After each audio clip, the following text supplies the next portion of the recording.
அஸ்ஸலாமு அலைக்கும் வரஹ்மத்துல்லாஹி வபரகாத்துஹு. தினமும் ஒரு ஹதீஸ்.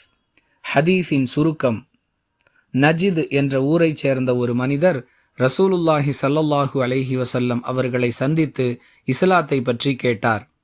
அல்லாஹுவின் தூதர் ஸல்லல்லாஹு அலைஹி வஸல்லம் அவர்கள் கடமையான மற்றும் உபரியான வணக்கங்களை பற்றி அவருக்கு விளக்கி கூறினார்கள்.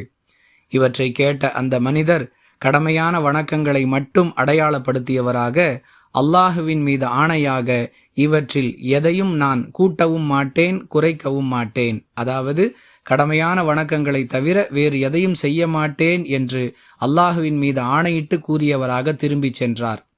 இதை கேட்ட ரசூலுல்லாஹி ஸல்லல்லாஹு அலைஹி வஸல்லம் அவர்கள், இந்த மனிதர் தான் கூறிய அடிப்படையில் நடப்பாரேயானால் இவர் வெற்றி பெற்றுவிட்டார் என்று சுப செய்தி கூறினார்கள் என தல்ஹா பின் உபைதுல்லாஹ் ரதியல்லாஹு அன்ஹு அவர்கள் அறிவிக்கிறார்கள். நூல் புகாரி, ஹதீஸ் எண் 46.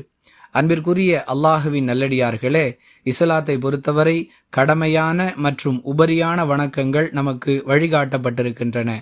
குறைந்தபட்சம் ஒரு மனிதர் கடமையான வணக்கங்களை முறையாக நிறைவேற்றினால் அவர் மறுமையில் வெற்றி பெறுவதற்கு அவையே போதும் என்று அல்லாஹுவின் தூதர் ஸல்லல்லாஹு அலைஹி வஸல்லம் அவர்கள் சொல்லக்கூடிய வழிகாட்டுதல் இந்த ஹதீஸிலிருந்து நமக்கு கிடைக்கிறது.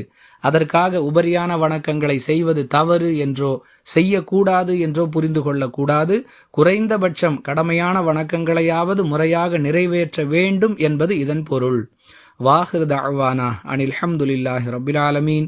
அஸ்ஸலாமு அலைக்கும் வரஹ்மத்துல்லாஹி வபரகாத்துஹு.